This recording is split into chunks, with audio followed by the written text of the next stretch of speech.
Did you know you could be missing out on up to $14,000 in benefits every year? Today, I'm going to show you which hidden DWP benefits you might qualify for this March. Stay until the end because every pound matters. And I'll be sharing some surprising eligibility criteria that most people don't know about. Hello everyone, I'm David and you're watching UK State Pension with David. Today we're talking about hidden DWP benefits available in March 2026 that could be worth up to $14,000 annually. Many people don't even know these benefits exist, so they're missing out on money they're entitled to. According to recent statistics, billions of pounds in benefits go unclaimed each year in the UK, and I don't want you to be part of that statistic. Whether you're a pensioner, a carer, or someone living on a low income, there are benefits designed to support you. Let's dive into each one so you can check if you qualify. First and foremost, let's talk about pension credit. This is absolutely crucial and often the gateway to many other benefits. Pension credit is designed to top up your weekly income if you're over state pension age and living on a low income. If you're single, you could receive $218.15 per week, and if you're a couple, that's $332.95 weekly. Now, that alone works out to over $1,100 a year for a single person and over $17,000 for a couple. But here's what many people don't realize. You might still qualify for pension credit even if you have some savings. You can have up to $10,000 in savings without it affecting your claim at all. Even if you have more than that, you might still be eligible because they only count $1 per week for every $500 over the $10,000 threshold. Many pensioners assume they won't qualify because they own their home or have a small pension, but you should always check. Pension credit also comes with additional amounts if you're a carer, severely disabled, or have housing costs. The beauty of pension credit is that once you're receiving it, you automatically become eligible for a whole range of other support, including cold weather payments, warm home discount, free TV license if you're over 75, and help with NHS costs. So even if the amount of pension credit you'd receive seems small, claim it anyway because of all these additional benefits. Next up is attendance allowance, and this is one of the most underutilized benefits out there.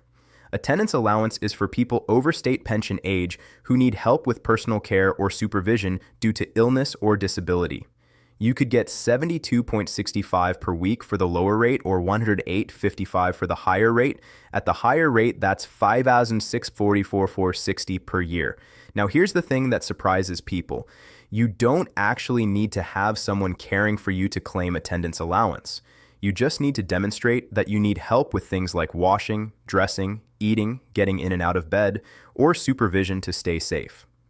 This could be because of physical disabilities, mental health conditions, or illnesses like dementia, arthritis, heart disease, or breathing problems.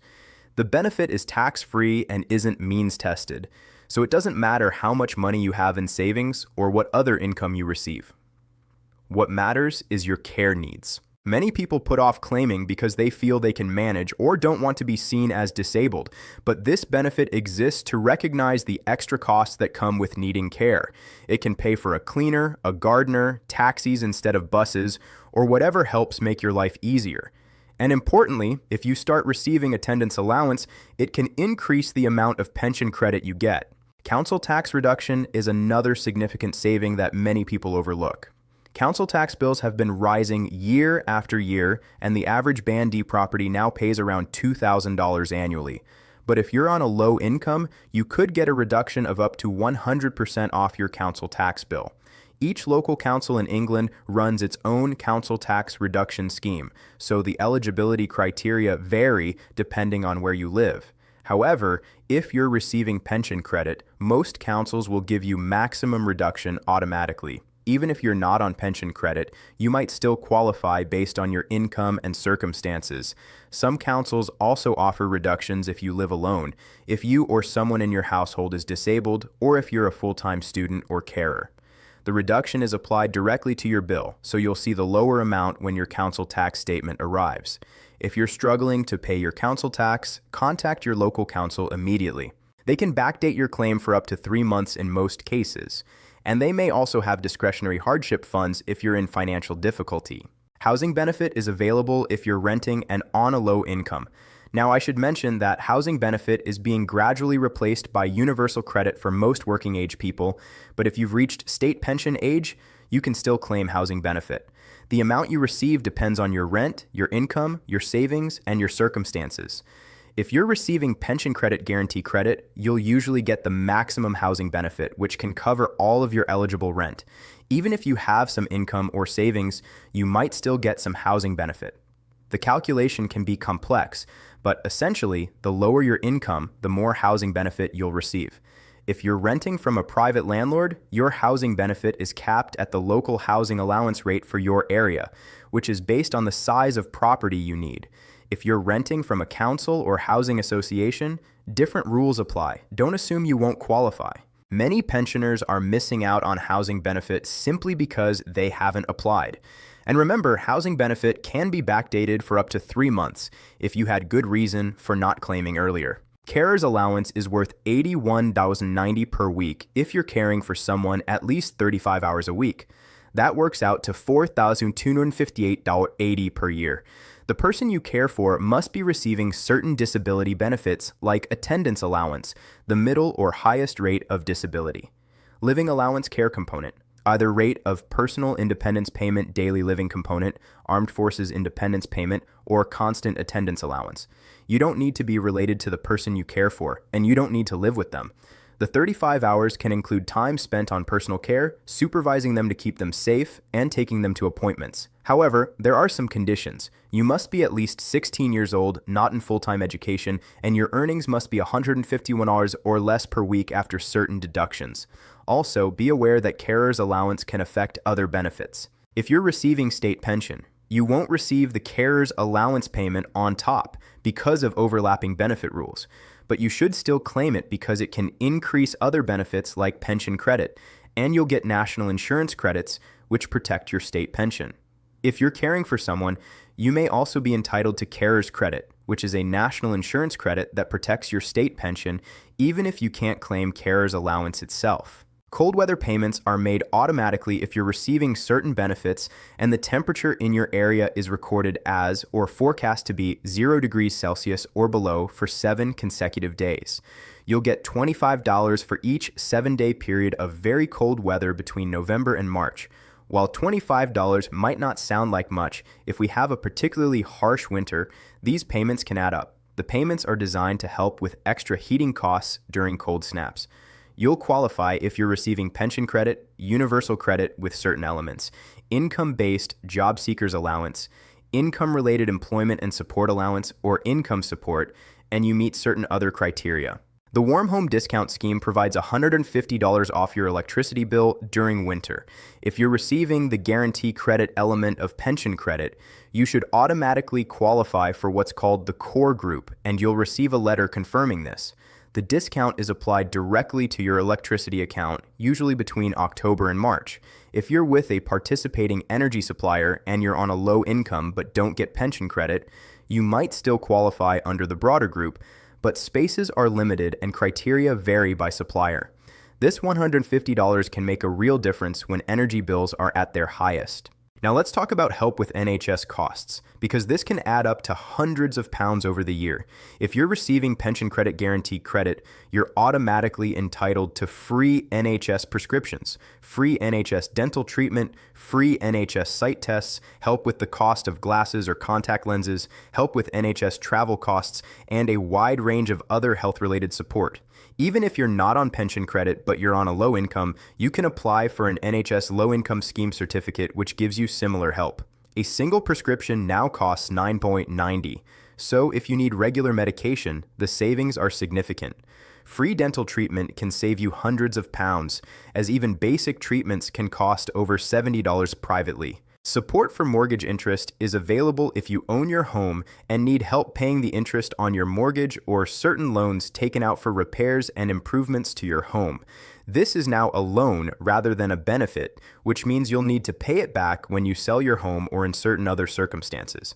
However, if you're struggling to keep up with mortgage interest payments and you're receiving certain qualifying benefits, this could prevent you from losing your home. The support is available to people receiving pension credit, universal credit, income-based job seekers allowance, income-related employment and support allowance, or income support. Bereavement support payment is available if your spouse or civil partner died on or after April 2017. You could get an initial lump sum payment of $2,500 if you don't have children, or $3,500 if you do, followed by monthly payments of $100 or $350 for up to 18 months.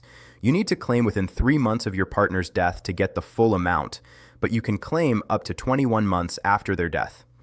This benefit is tax-free and not means-tested, so it doesn't matter what other income you have. Disability benefits like personal independence payment or disability living allowance can be worth anywhere from around $28 to over $180 per week, depending on your level of need. These benefits help with the extra costs of long-term illness or disability. PIP has 2 components, daily living and mobility, each paid at either a standard or enhanced rate. You can receive one or both components. The assessment looks at how your condition affects you, not the condition itself. Let me also mention the Blue Badge scheme. While not a cash benefit, a Blue Badge allows you to park closer to your destination if you have severe mobility problems. This can make a huge difference to your independence and quality of life.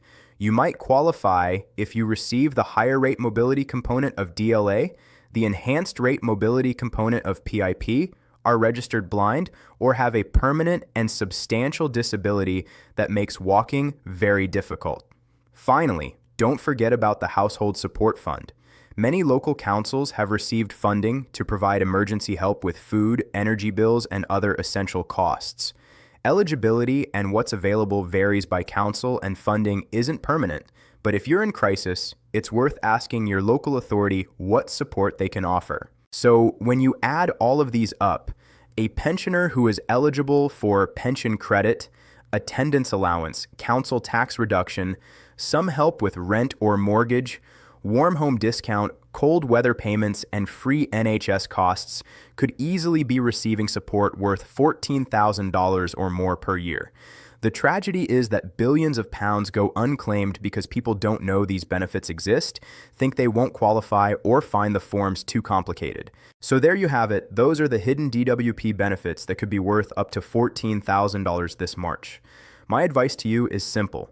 Don't assume you won't qualify for anything. Check each benefit individually. Use the benefits calculator on the government's website or contact Citizens Advice, who can do a full benefits check for you completely free.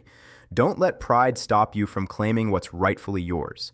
These benefits exist because society recognizes that people need support at different times in their lives. You've paid taxes, you've contributed, and now it's time to get the help you're entitled to.